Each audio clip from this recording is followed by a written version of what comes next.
So this is a little video I came across here called Canada's Becoming a Dystopian Nightmare. And it's by Jack Chappell. That's his channel name. He makes some interesting points. You may not agree with it. You may agree with it. But this is what it's all about. Just having an open dialogue and learning new information. But as a person who lives in Canada, I'm seeing a lot of these things in my reality, not just on the news, because I don't believe a lot of what you see on the news is reality. It's what I see in my day-to-day life and the people in my life. So let's check this video out. He's got some interesting points. I had been saying that housing costs had doubled under Justin Trudeau. It's now far worse than that. All crimes are up across the country. The city of Hamilton declared a state of emergency over homelessness. We are calling on the government to acknowledge that greedflation is one of the significant contributors to cost of living going up.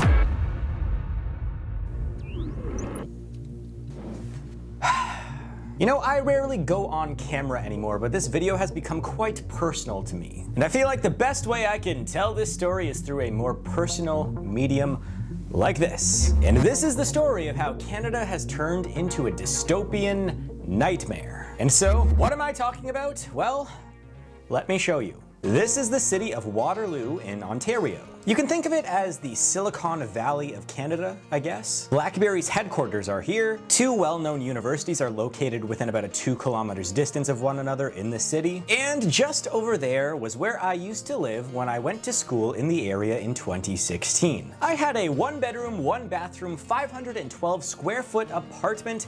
The cost of rent? Well, that was $900 a month, including internet, electricity, and water. However, earlier this year, I took a look at that same apartment that I rented out just 7 years ago for $900, and today it is being rented out for about $2,000 a month. Essentially, the rent has gone up 122% over 7 years, which is an average increase of about 17.4% per year. In fact, if you were to view this rental income as an investment, it would be very comparable to Ponzi schemes that we've seen in the past, like Bernie Madoff, who was giving 10 to 20% returns per year for about a decade or two. He was also sentenced to 150 years in prison for running his Ponzi scheme. Except my old apartment is not a Ponzi scheme, it's just the new Canada. You see, my anecdotal story is not an outlier in this country. In 2015, the average Canadian paid $1,172 in rent, and today, just 8 years later, that number has jumped to $2,289. Essentially, if you invested in Canada's rental market in about 2015 or so, you ended up walking into one of the best investments in the world that was outpacing the largest and best performing hedge funds in the world as well. And obviously, it's not just the rents that have skyrocketed, it's the sale prices as well of Canadian real estate. In 2011, the average sale price of a house in Canada was $348,000. 12 years later, prices have more than doubled to $709,000. Toronto is crazy. In Toronto, the average house went from $500,000 in 2013 all the way up to $1.3 million in 2023. In fact, if you were to look at what $200,000 gets you in other major cities like London, England, you'll see that you can usually get a pretty nice 2-bedroom apartment or maybe a townhouse.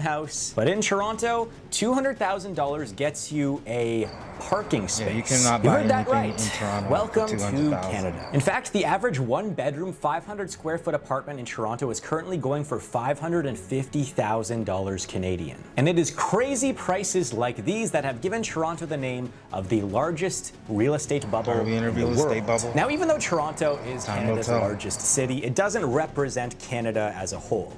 But this does. The average monthly mortgage on a new home purchase in 2015 was about $1,400 per month. Today, what do you think that number is? Has it gone up 50% in 7 years? 100% in 7 years? Well, let me tell you, I would have loved if it only gone up 100% over the last 7 years. The average monthly mortgage on a new home purchase today is approaching $3,500 per month. And when you take into account that the average Canadian family only takes in about $5,000 per month after taxes, you can kind of see how we have a mortgage crisis going on in this country as well. But that's just the surface of the story. You see, I dug a little bit deeper to find out a little bit more about this housing crisis, and one of the key reasons reasons why there is just such a crazy real estate market in Canada right now is because of a general housing shortage. One story that popped out to me was how there was a proposal to bring in 4,690 housing units in the city of Mississauga, Ontario,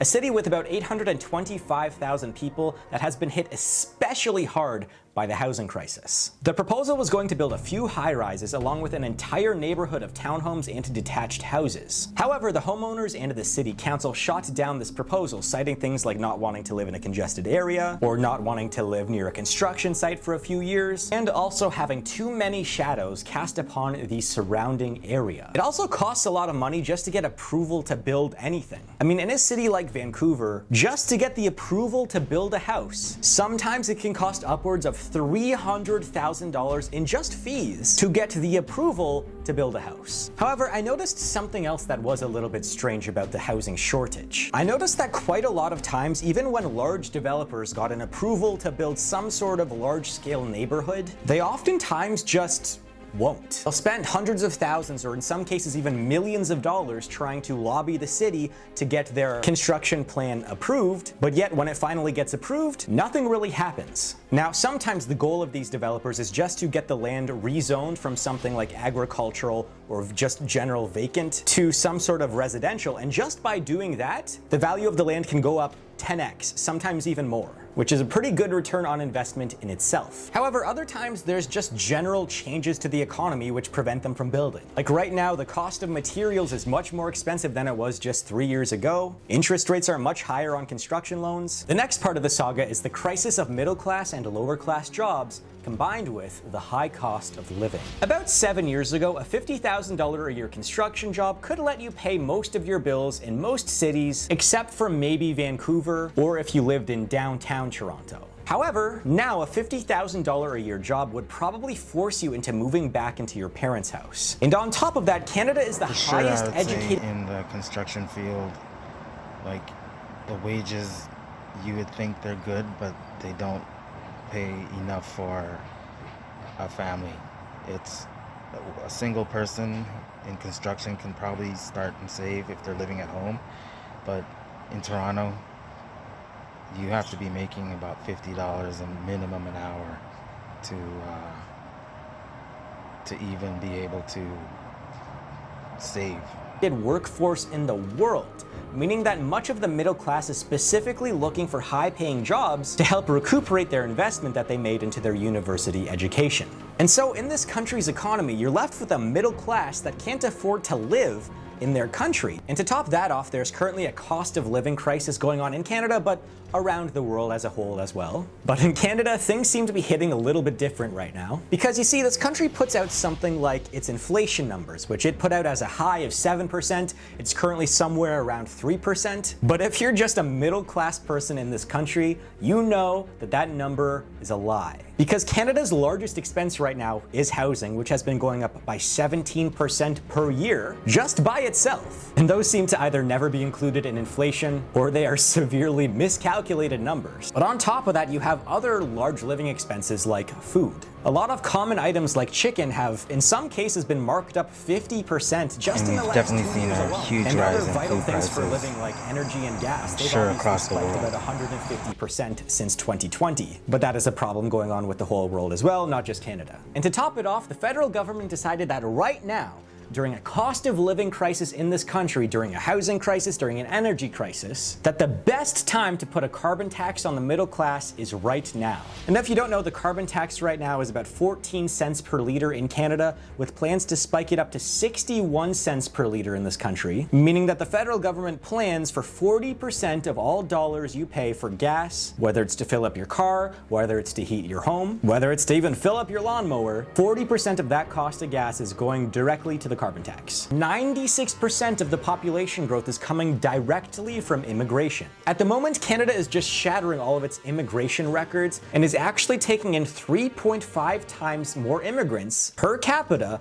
than high immigration countries like the United States. In a sense, the federal government had a great idea to bring in a record amount of immigrants during a time where there is a housing shortage and a lack of infrastructure to support the people that want to live here. And so if Canada's population were to keep growing growing at this rate, it would be one of the fastest population growths in the history of the modern world. Just a few years ago, Canada's population was 37 million, and there's a pretty good chance it hits 60 million by 2050. And one of the more heartbreaking things about this is that many of the immigrants that are coming over that are pitched this dream that they could live a better life in Canada, they get here and they realize it's too expensive to live, the job market sucks, many of whom get really depressed, and some of which even just leave the country to go back to wherever country they came from because it was too costly to live in Canada. Yes. Now, everything that I've mentioned so far, the things talked that to a lot of the immigrants and they government feel that constantly exact kind of same way. talks It's too about, expensive. gets to experience for themselves on a day-to-day But basis. in However, some there's places, something that it's still happened worth it recently that I to, view as one of the biggest be power poor grabs in here, the but be able history to of send money Canada back to your by the federal family. government. Earlier this year, two bills were passed by the government called Bill C-11 and Bill C-18.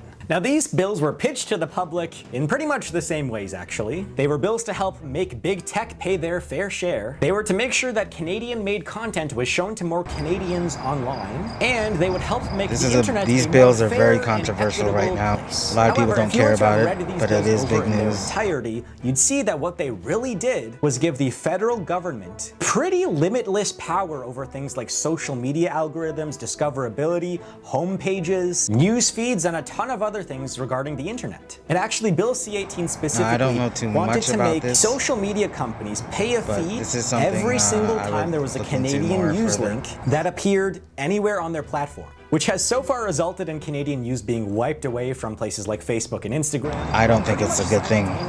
Anytime the government gets involved, it's about taking money from people who are just trying to make an extra hustle, make an extra income. The people that were against these bills were generally small to middle-sized creators who went to go testify against the bills in person. One of them was like JJ McCullough, because creators were and are worried that the government will just show government-picked creators to Canadians all of the time, which is very likely to just be whatever CBC or Rogers or Bell wants. Rogers and Bell are two large media companies, by the way, for all of you non-Canadians. And smaller creators like myself or JJ or whoever will just no longer show up on social media feeds, and it won't be our faults. And funny enough, a lot of the people testifying to get these bills passed that were for these bills were generally like corporate executives or lawyers that worked for telecom companies. And yet, despite all of these things, for whatever reason, a large portion of the Canadian population right now got convinced that these bills were for the small creators and for Canadians and weren't just large power grabs by Canadian corporations and the Canadian government. So, all in all, Canada has an overreaching government that's trying to control the internet and kind of succeeded. We have a housing crisis where the average Canadian family needs to save up for 25 years just to afford a down payment on a house, and then they would probably have to take a 90-year mortgage 90-year just to afford mortgage? the I didn't monthly even know payments. those So that's existed. great. We have food prices skyrocketing right now, in some cases even doubling over the last 2 years. Wages of the average Canadian have barely budged, so that's also cool. We have a So that was the video. I found it pretty interesting.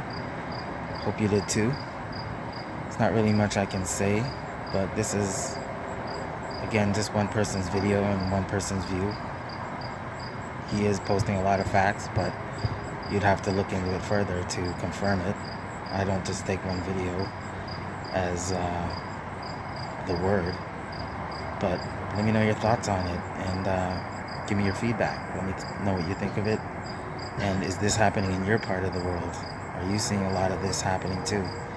Because we're going through a lot of different changes, and it's very interesting to just be aware of it. So let me know your feedback. We'll see you next time. Take care.